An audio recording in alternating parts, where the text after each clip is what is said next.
Lucas 5. Nós estamos no mês da juventude, falando sobre o extraordinário de Deus. E hoje nós vamos falar sobre o extraordinário em comunidade, a graça de não caminhar sozinho. Então, hoje nós vimos que passou durante todo esse tempo de igreja, nós vimos muitos modelos de igreja. Obrigado, meu irmão. E mas nós não vamos falar sobre o discipulado. Mas nós vamos falar sobre a comunidade. Mas também já puxando um gancho, nós precisamos estar cientes que nós precisamos andar em uma cultura de discipulado, querido. Não é bom nós andarmos sozinhos, porque se você anda sozinho, você está caminhando para um caminho de morte, querido. Você pode ver que você tem talvez a tendência de falar assim: não, eu confesso só para Deus os meus pecados e pronto. Mas vive pecando de novo, vive errando de novo. Quando nós caminhamos numa cultura de discipulado, querido, nós temos mais tendência de andar em vitória, amém? Porque nós estamos velando uns pelos outros. A Bíblia mesmo diz: não é bom que seja apenas um, mas dois. Porque se um cair, o outro ajuda a levantar. Então é muito bom nós termos alguém que a gente possa contar. Principalmente os homens, falam assim: olha, eu preciso de um amigo para que eu possa conversar. Para que eu possa falar assim: meu irmão, eu estou andando, essa semana eu dei um vacilo, eu estou andando em pecado, meu irmão, vacilei. Não, mas eu sou um super crente, eu não erro. Querido, isso é um perigo gravíssimo dentro da igreja. Tem pessoas que têm 20, 30, 40 anos de cristianismo e praticam os mesmos pecados, irmão. Porque não entraram em uma cultura de discipulado, de pedir ajuda, de falar assim: olha, eu preciso de você, meu irmão. Você pode me ajudar a vencer nessa área? Ah, não, mas Deus é soberano. Com certeza Deus é soberano, irmão. É tão soberano que você confessou os seus pecados e semana que vem você está pecando de novo. Por isso que Tiago vai dizer, meu irmão: confessa os nossos pecados uns aos outros para sermos curados, irmão. Mas não é essa linha que nós vamos falar hoje. Nós vamos falar na linha da comunidade. Então, foi feito um estudo nos Estados Unidos, querido, e foi levantado que, nesse estudo, que a sociedade ela está caminhando em um pensamento e uma cultura das pessoas a cada dia se tornarem mais individualistas. As pessoas estão pensando mais em si mesmo. Ela não quer mais saber do próximo, ela quer saber dela. Principalmente se for para tirar proveito de alguma coisa. Algumas pessoas, elas perdem até os seus princípios para tirar vantagem, para ela ser beneficiada. E acabou. Não interessa. Até pessoas que são cristãs, irmão. Diga misericórdia. Mas acontece. Então, foi feito esse estudo e foi levantado que as pessoas a cada dia têm se isolado mais, têm vivido mais sozinhas. E elas falam assim: não, mas Jesus andava mais sozinho. Querido, Jesus andava sozinho, vez hora, mas era a solitude para ficar com o Pai em oração. E para qual propósito? Ele ficava sozinho para ter mais relacionamento com o Pai, para atuar em comunidade. Diga amém. Então, essa balela de viver sozinho talvez seja uma influência do diabo na sua vida. Diga misericórdia. Então, querido, nós somos criados para vivermos juntos, irmão. Se tivesse um crente aqui. Você não foi criado para andar sozinho. Nós somos criados para andar em bando. Por isso Jesus falou assim: ó, eu vou para o meu pai preparar apenas uma casinha. Só para você que é um crente muito bonitinho morar lá sozinho. Foi isso que ele falou? Vou preparar uma grande morada, porque vai morar você, seu pai, seu parente, todo mundo vai morar no céu, meu irmão. Isso é o senso de comunidade, querido. Então nós precisamos entender isso. Irmãos, se você é uma pessoa que não gosta de gente, você precisa nascer de novo. Você acredita que tem crente que fala que não gosta de gente, irmão?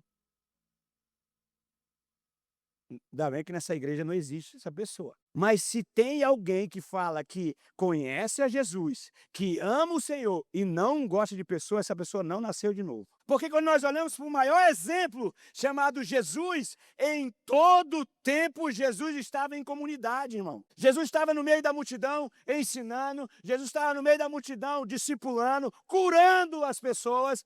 E aonde você lê na Bíblia, Jesus estava com as multidões. Então tire da sua cabeça, em nome de Jesus, esse negócio de andar sozinho, meu irmão. Tivesse um crente aqui. Pare de andar sozinho em nome de Jesus. Não, pastor, mas é porque eu oro demais e eu não preciso falar com ninguém, porque, rapaz, pensa no caba crente, sou eu. Esses aí são os piores, irmão. Cheio de pereba. Pelo amor de Deus. E nós precisamos, querido, uns dos outros. Ontem esses meninos fizeram algo extraordinário, esses meninos do louvor.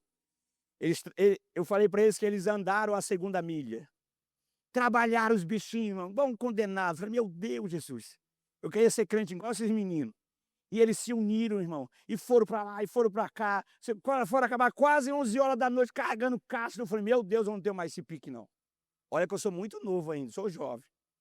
Mas eu não estava mais com esse pique, irmão. Mas porque um ajudando o outro, nós sempre vamos precisar do outro, irmão. Eu não preciso de ninguém. Vai nessa, que tu vai se arrebentar, meu irmão.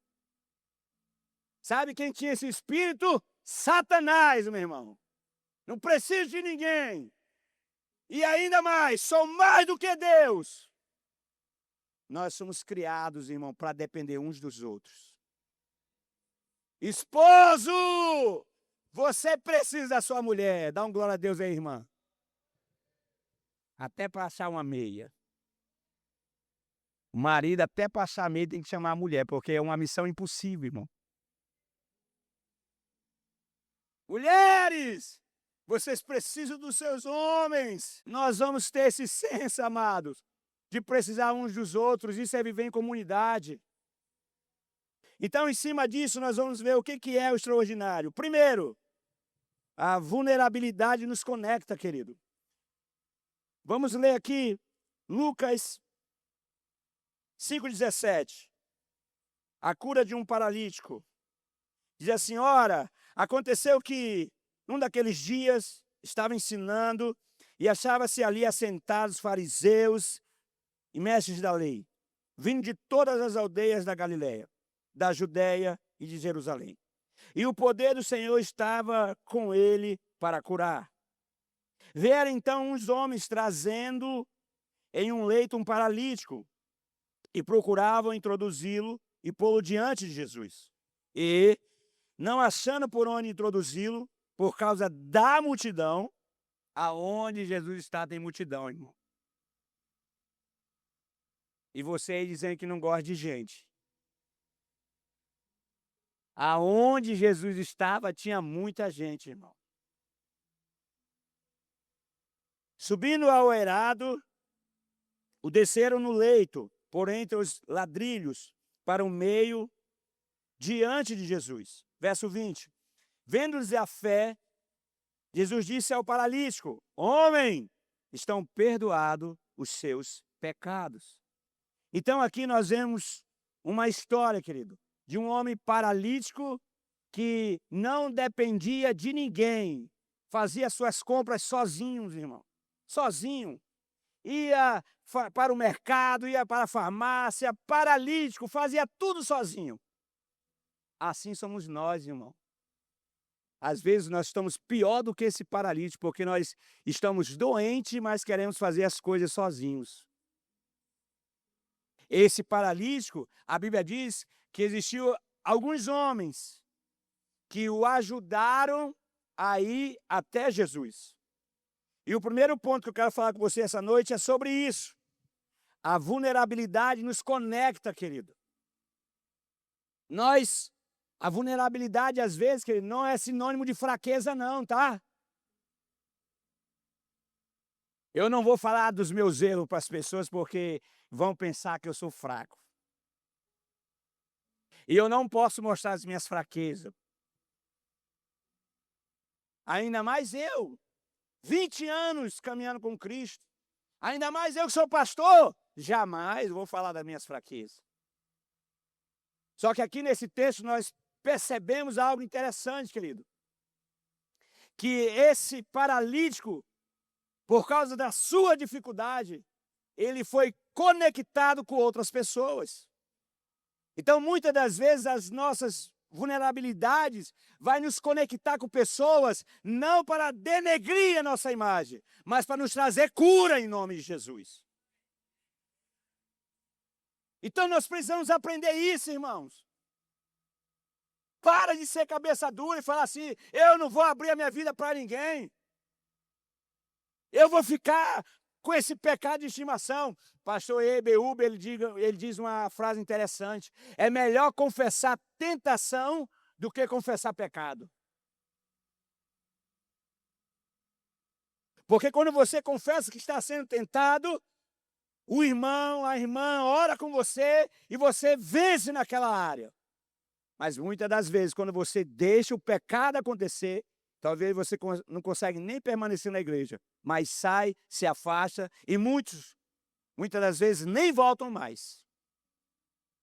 Então a vulnerabilidade é para isso, querido. É para nos trazer para perto, é para nos conectar uns com os outros, é para nós termos a noção que nós somos falhos, irmãos. E nós precisamos de ajuda em nome de Jesus. É tão lindo falar assim, meu irmão, estou precisando de ajuda. Você pode me ajudar, meu irmão? Mas hoje tem se criado uma máscara dentro da igreja. Eu não posso chorar, eu não posso passar por dificuldade, ninguém pode saber. Sabia que tem marido que fala assim, mulher, não fala nada na igreja para ninguém, não. Você sabia disso, não? Porque eu, quando era endemoniado, brabo, eu falava isso para minha mulher. Falei, ó, miserável, se eu contar alguma coisa lá pro pastor, tu vai ver. Eu vou dar uma pisa em ti no pastor. E hoje dentro da igreja tem muito homem assim, você sabia? O marido está malhando a mulher dentro de casa. E quando não é o marido que faz isso com a mulher, é a mulher que faz com o marido, irmão. Porque tem mulher que é só Jesus, irmão. Tem mulher que fala assim, não é para falar nada da nossa vida para ninguém, não. Fique calado. E aí os problemas vão crescendo dentro de casa, ao ponto depois de falar assim, não teve nós não somos mais compatíveis. Aí entra no divórcio, querido. Diga misericórdia. Então nós precisamos um dos outros, querido. Marido, você precisa da sua esposa, esposa, você precisa do seu marido. Nós precisamos da ajuda dos nossos pastores, nós precisamos da ajuda dos nossos líderes, nós precisamos da ajuda dos nossos irmãos, querido. Esse paralítico, ele necessitou da ajuda desses homens para ir atrás do seu milagre. Ele não começou essa jornada em direção ao milagre sozinho. Ele foi com pessoas. E é isso que nós precisamos entender essa noite, querido. Nós encontramos em toda a Bíblia textos que nos impulsionam a revelar as nossas vulnerabilidades aos outros e pedir ajuda, irmão. Quebre seu orgulho, meu irmão. Quebre seu orgulho, minha irmã. Pare de viver essa farsa. Seja de verdade. Seja transparente. Seja você mesmo. Eu gosto de ver aqueles memes, né? Às vezes o cara é ignorante virado satangoso, meu irmão. A mulher, às vezes, é pior do que aquela mulher de provérbio. Mas quando alguém liga, aí a voz muda, já viu? Oi, querida. Seja você mesmo, querido. Não viva uma farsa. Fale que você é vulnerável. Fale que você precisa de ajuda nessas áreas. Eu lembro que na caminhada, eu não tinha entendimento, estava com 1 ano, 2 anos de convertido. E aí as pessoas faziam algumas coisas comigo, aí eu queria resolver logo na porrada, irmão. Eu falava assim, rapaz, eu sou convertido, mas meu braço não é não. Sou convertido, mas meu dedo não é não. Mas eu nunca escondi, irmão, quem eu era de verdade. Por isso que a cada dia Deus foi me moldando e me transformando, porque eu nunca escondi quem eu sou, irmão. Você vai ver esse Tiago aqui em qualquer lugar. Não uma pessoa 007, que na igreja é uma pessoa, em casa é outra, no trabalho é outra. Pior,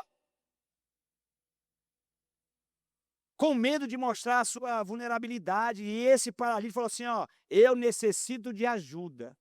Não consigo andar, não consigo me mover. Vocês podem me levar aonde está a bênção chamada Jesus Cristo? Talvez você está precisando falar isso, meu amado. Querido, você pode me levar até Jesus de novo, porque eu estou afastado do Senhor. Eu estou como aquela dracma perdida. Eu estou dentro de casa, mas perdido. O meu amor pelo Senhor se esfriou há muito tempo. Meu irmão, você pode me ajudar novamente a ir até onde está a bênção chamada Jesus? Às vezes nós precisamos ser verdadeiros, querido.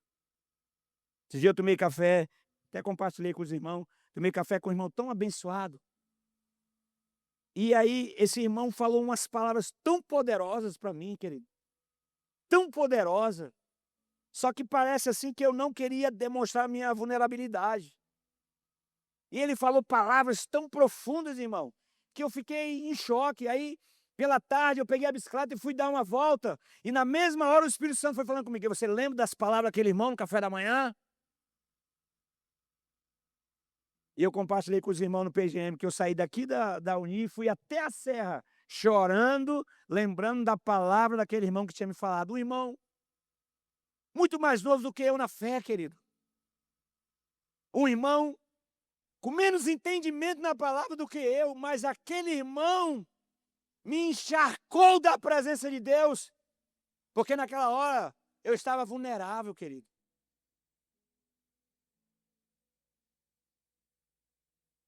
A sua vulnerabilidade, querido, não deve ser motivo para alguns se alegrar.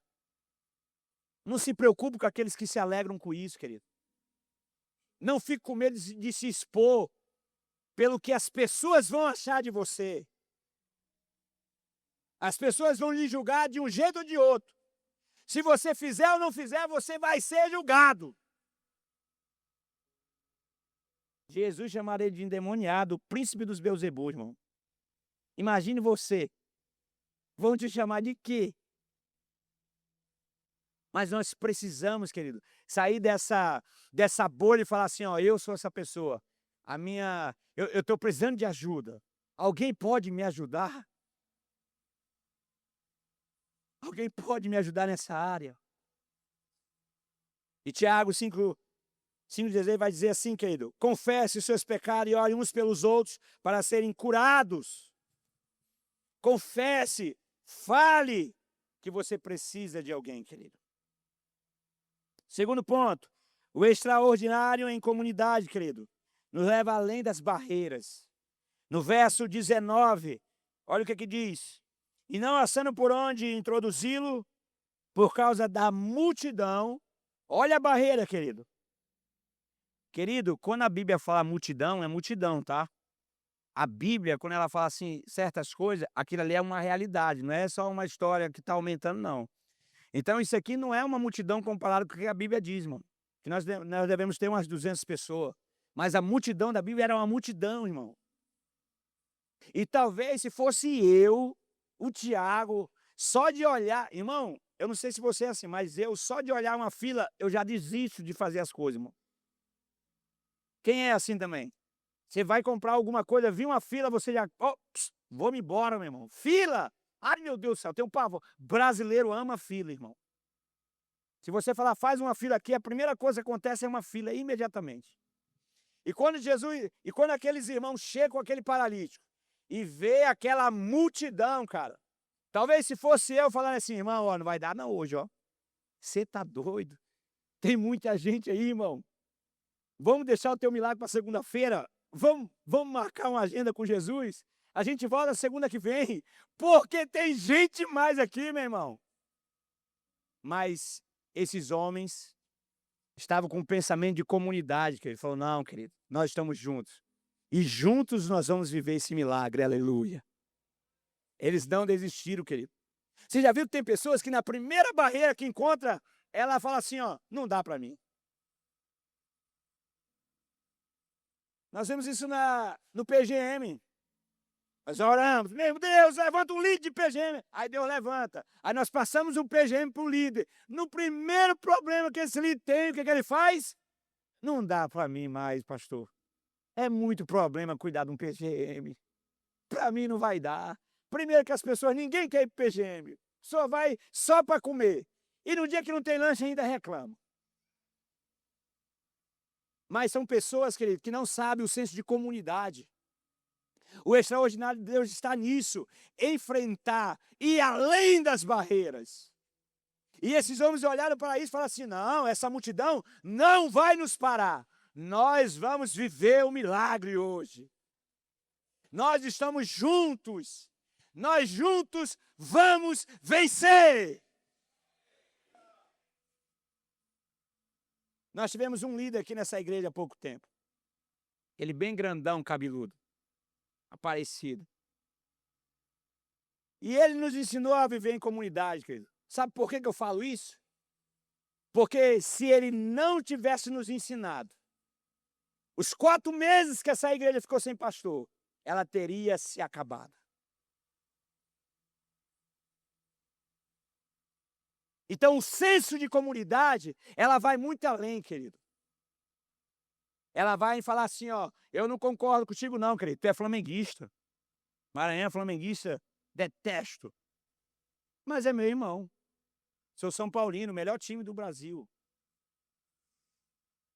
E nossos times são diferentes. Mas nós temos um senso de comunidade, querido. Nós precisamos ser tão maduros ao ponto de falar assim, ó, eu não concordo contigo, querido, mas nós estamos juntos, porque maior é o reino sobre as nossas vidas. Não, mas eu não concordo contigo, querido. Então, só porque é você que está fazendo tal coisa, também não vou. Isso é ser menino. Isso é ser uma pessoa que não tem o senso de comunidade, querido. Sabe o que é comunidade? É estar junto nessa hora e falar assim, ó, não vai dar certo. Não, vai dar. Não, mas pode chover. Se chover, nós temos uma tenda para colocar. Isso é ter o senso de comunidade, querido. É sempre acreditar que o milagre vai acontecer, querido. E esses homens não pararam de acreditar no milagre daquele paralítico. Mesmo diante das barreiras, eles falaram assim, ó, nós vamos conseguir. Nós não vamos parar. E juntos eles viveram o extraordinário de Deus. Esse é o senso de comunidade, querido. A mulher quer uma coisa, quer uma cor, o marido quer outra. A mulher quer uma cerâmica, o marido quer outra. A mulher quer um carro, o marido quer o outro. Sempre discordando, irmão. Tem que ter um senso de comunidade. Ver o que é melhor para os dois. E ainda fazer a pergunta, isso é necessário para nós agora ou não? Pronto, está resolvido o problema. Então, esse é o terceiro ponto, querido. O extraordinário em comunidade nos leva além das barreiras. Nós vamos vencer se nós permanecermos juntos. E terceiro e último, a fé coletiva e o extraordinário, querido. Ah, meu Deus. Olha o verso 20, querido. Vendo-lhes a fé, Jesus disse ao paralítico, homem, estão perdoados os seus pecados. Olha aqui, querido, o mistério de Deus para nós hoje. Jesus olhou para aqueles homens e falou assim, ó, Jesus viu neles a fé e disse para o paralítico, estão perdoados os seus pecados. Se Jesus olhar para você que está aqui hoje e ver fé em você, toda a sua casa vai ser salva. Não, você não entendeu, meu irmão. Se Jesus olhar para você, e não importa o tamanho da dificuldade ou do problema que você está enfrentando, se Jesus olhar para você e ver que você tem fé para isso, esse milagre vai acontecer. Porque o paralítico não foi ele, querido. Jesus deixa claro que ao olhar para a fé daqueles homens, o paralítico foi curado. Primeiro dos seus pecados. E depois, lá na frente, Jesus falou assim, já que vocês aí estão encrencando, seus fariseus, bora, meu camarada, levanta, Pega o beco, pode jogar bola, pode pescar, agora tu vai fazer o que tu quiser. Foi isso que aconteceu. Mas em primeiro lugar, querido, nós precisamos entender que a fé tem que partir de nós, cada um de nós. Se juntos nós unirmos a nossa fé, nós vamos ver o extraordinário de Deus.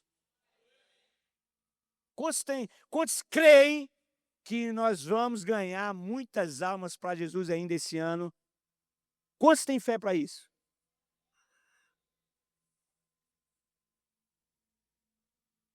Todos que estavam com o paralítico tinham fé, querido. Não adianta nós estarmos numa igreja deste tamanho e apenas uns acreditar que nós vamos ganhar multidões e outros não, querido. Tem que ser todos. Todos pensando igual. Olha, nós vamos ganhar Guajará-Mirim para Jesus. Mas esse pensamento tem que ser em todos. Porque todos esses homens acreditavam que aquele homem seria curado. E foi o que aconteceu, igreja. Eu gosto muito de fazer aquela oração de Mateus, que fala assim: se dois concordarem por qualquer coisa que seja, se ligares na terra, será ligado no céu. E nós não fazemos essa oração, querido. E eu gosto de ensinar isso para as pessoas. Eu falo assim, meu irmão, você ora com a sua esposa e pergunta para ela, você crê no nosso milagre? E ela vai falar assim, eu creio. Então assim vai ser. Chame qualquer pessoa, querido. Se seu marido, sua mulher, ninguém quer orar, ache qualquer pessoa. Fala, meu irmão, eu preciso que tu me ajude aqui, ó. A Bíblia fala que você tem que concordar comigo. Tu concorda comigo que toda a minha casa vai ser salva? Tu concorda comigo que o meu casamento vai ser restaurado? Tu concorda comigo que Deus vai fazer algo extraordinário na vida dos meus filhos? E assim vai acontecer. Mas para isso precisa ter fé, meu irmão. Então a fé em comunidade vai fazer com que tudo isso que nós falamos, querido, aconteça. Mas creia, acredite, querido. Jesus morreu, não foi só por mim, querido. Foi por nós. Ah, tivesse um crente aqui. Jesus não morreu por cada um apenas, querido, ele morreu por todos. Então esse é o senso de comunidade, por isso ele fala assim, ó, Pai nosso, que está no céu, o pão nosso, tudo é nosso, irmãos. Isso é o senso de comunidade. Não é o meu pão, não é o meu Jesus, é o nosso Jesus. É o nosso pão da vida. E aí sim nós veremos milagres extraordinários, querido. Quantos creem nisso, querido?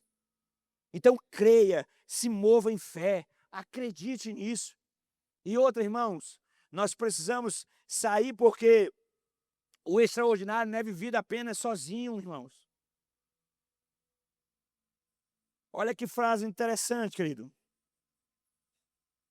A nossa fé precisa ser experimentada a partir do reconhecimento de que sozinhos nós somos, no máximo, crentes. Você sozinho é apenas um crente. Mas quando nós estamos unidos, querido, em comunidade, nós somos a igreja. E as portas do inferno não vão prevalecer. Por isso que Jesus falou assim, eu preciso que os meus filhos tenham entendimento do que é a família. Por isso que ele fala a família de Deus. Nós somos todos irmãos, querido. Eu não sei se você foi criado aqui na sua casa, tinha muitos irmãos lá. Mas na minha casa, catalogado era 15, irmão. Catalogado, fora os de fora. E a peia comia no centro direto, irmão. Peia, rolava faca, rolava tudo, irmão. Mas quando terminava de noite, nós estávamos o quê? Todos unidos, querido. Quebrava a cabeça, minha cabeça quebrada, toraram o pedaço da minha orelha, porque eles me amavam. Quebraram as minhas pernas. Mas eles me amavam, de noite estava todo mundo junto.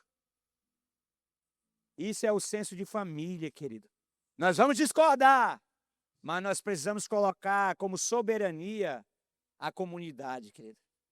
Não é o que eu quero, não é o que eu acho, é o que ele acha. Porque isso é ser família, querido. Fique de pé, irmãos. Nós vamos orar essa noite.